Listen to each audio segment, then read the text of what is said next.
When we think about terraforming, we usually talk about Mars or Venus, planets that are kind of like Earth. If Earth had a serious mold problem and no Wi-Fi, but what if we went completely off the rails? What if we tried to terraform the sun? Yes, the sun. That 10,000 degree Fahrenheit ball of nuclear hellfire that's literally keeping us alive right now. And no, this isn't a joke. Okay, it kind of is, but also, let's talk about it. Why would anyone terraform the sun? Let's be clear, there's no good reason to terraform the sun. You can't live on it, you can't land on it, you can't even get near it without becoming space bacon. But let's say we're a Type 2 civilization on the Kardashev scale. That means we can harness the full energy of a star. We've already colonized the moon, Mars, maybe built a Dyson sphere, and humanity's bored. So we think, hey, remember that giant fusion reactor? Let's turn it into a livable, usable, habitable space. It's ridiculous, it's insane, but for the sake of science fiction, let's figure out how we'd actually do it. Phase 1. Stabilize the surface. First problem, the sun is not solid. There's no ground to stand on. Its surface, the photosphere, is about 5,778 Kelvin, around 10,000 degrees Fahrenheit. That's hotter than most lava, and it's made of plasma, a gas so energetic the electrons have left the atoms. Basically, it's atomic soup. So step 1, we cool the surface down. How?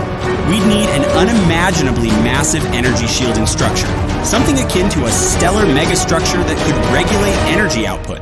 Imagine a Dyson shell, but with layers that block, absorb, and redistribute energy. It would have to deflect radiation, withstand solar flares, balance thermal gradients across millions of kilometers.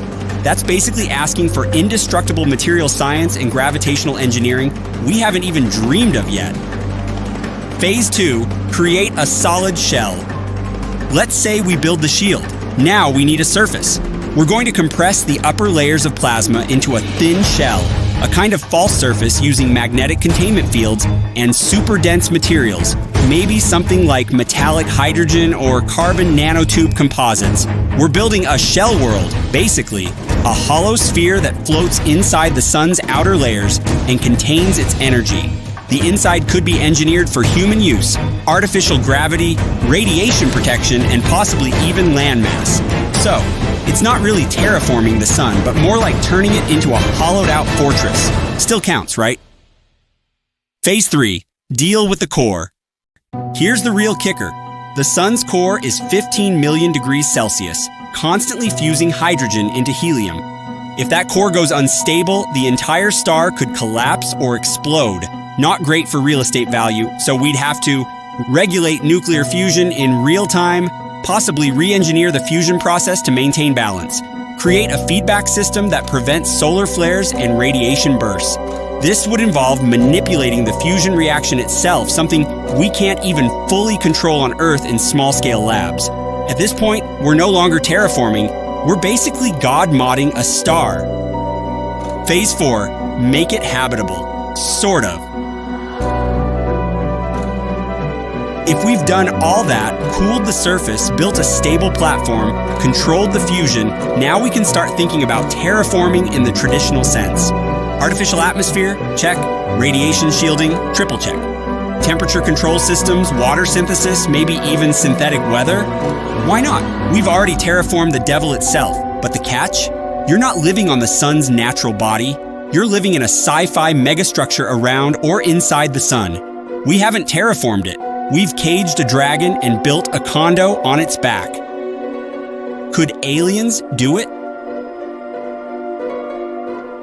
If we imagine advanced civilizations out there, they wouldn't live on stars. But they might use them like we use hydroelectric dams. A Dyson sphere, Niven ring, or Starforge habitat would make more sense than trying to create beaches on the photosphere. But if aliens could terraform a star, it would signal a civilization so advanced, they've basically become gods. And if they exist, we should probably avoid messing with their sun condos. Final thoughts, should we ever terraform the sun? Terraforming the sun is one of those ideas that sounds cool until you realize it's basically suicide with extra steps. But it's a fun thought experiment. It pushes the boundaries of science, imagination, and just how far humans are willing to go in the name of progress, or just because we're bored. We'll never live on the sun, but maybe one day humanity, or something that evolves from us, will harness its full power. Not to tame it, but to live alongside it in ways we can barely comprehend now. Until then, maybe let's just stick to Mars.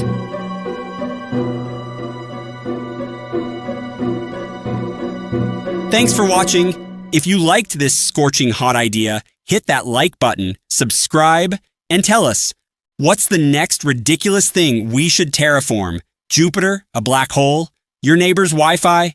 Till next time, stay cool.